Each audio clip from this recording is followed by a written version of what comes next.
Photoshop comes with a number of ways to manipulate layers. You can apply non-destructive as well as destructive effects. Now, what's the difference? Well, destructive effect means you can't go back. But the great thing about Photoshop is a non-destructive effect. So you can then apply effects to it and other things, and they're all editable at any later point. Now, I've got this image here. Now, this is Adobe stock image I've just dragged from my library. You can get thousands and thousands of images off the Creative Cloud library.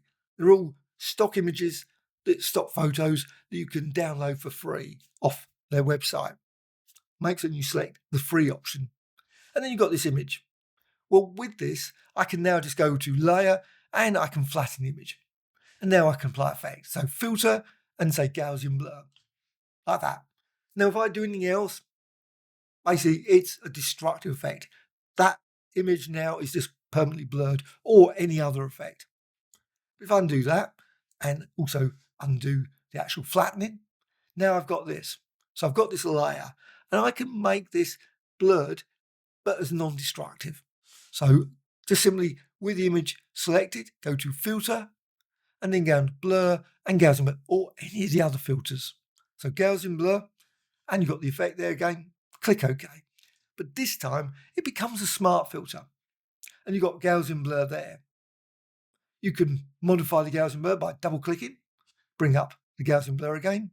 You can also click here and it's gone, or click it back again, or just click here and remove all of them. So also you can manipulate the blending mode between the image and the effect, which is very effective as well. But also what you can do is you can then go and add selections. So let's just add a selection now. So add a selection, just apply like that.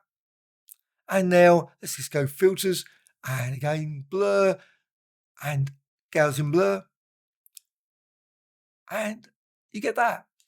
Well, no, that's not very useful, unfortunately. What's happened is applied the blur over the entire image. There is a way around that. So let's just undo and again select and deselect. Instead of using a selection here, you can use something slightly different. You can use this, the Smart Filters mask here. So just click here. With that selected, you can see now you get this border around it. If you do it this one, that's not the same. Go here, make certain that. Then just go over here and you've got the rectangle tool or any of these other shape tools, or create your own shape, all those sort of things. Custom shape tools, pretty good as well. But you've got rectangle tool. So select that. Make certain the option is pixels. You go for the shape, that's no use. Pixels, and then with pixels, you can apply it. And let's just apply it. Just drag down there and you see what happens. The thing is, that shape's been applied in black. Just there, black, and you get cut through and you can see the image. You can undo that and you can say, put it somewhere else. But also what you can do, you can always, at any point, just with this selected, you can always go back to it, change that to white, just drag over that again, and it's back to the full blur. So you can modify it in countless ways. Again, any other shape is possible as well. Maybe a triangle to create a triangle effect there. Again, when it's white, you get the blur.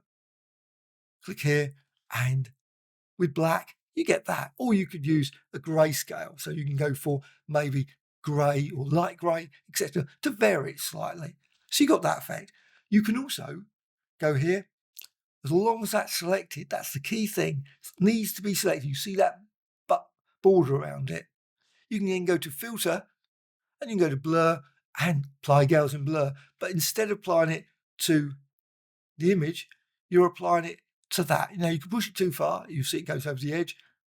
But I'm just going to go for, say, like that. So you get a nice blurred. Click OK.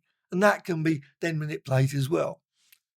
What you can also do is now you might decide, you know what, I want to move this around. Now make certain, what I normally do is deselect everything, make certain I'm actually honestly selecting that. So you can see that is selected. The border is around that now.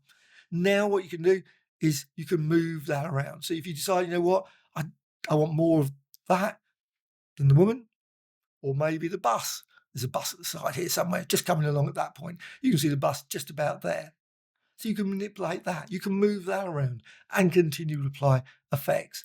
Again, you can go back at any point to that. You might say, you know what? I want to move this around. So you can move that. And you can see then you can reposition it, move it up and down. You might say, I want that to be there. And you can still see that there, that image there, and it's all still live. At any point, if you want to get rid of it, you can move that, click there, and so on, back to the original image. So it's a great way of creating all kinds of interesting imagery with very basic shapes, as well as the smart object in Photoshop. Hope you found this of interest. Any questions, please let me know in the comments below. A like or dislike, always appreciated. Please subscribe to the channel. Always have new videos about Photoshop, Affinity Photo, Krita, and many other applications as well. Bye.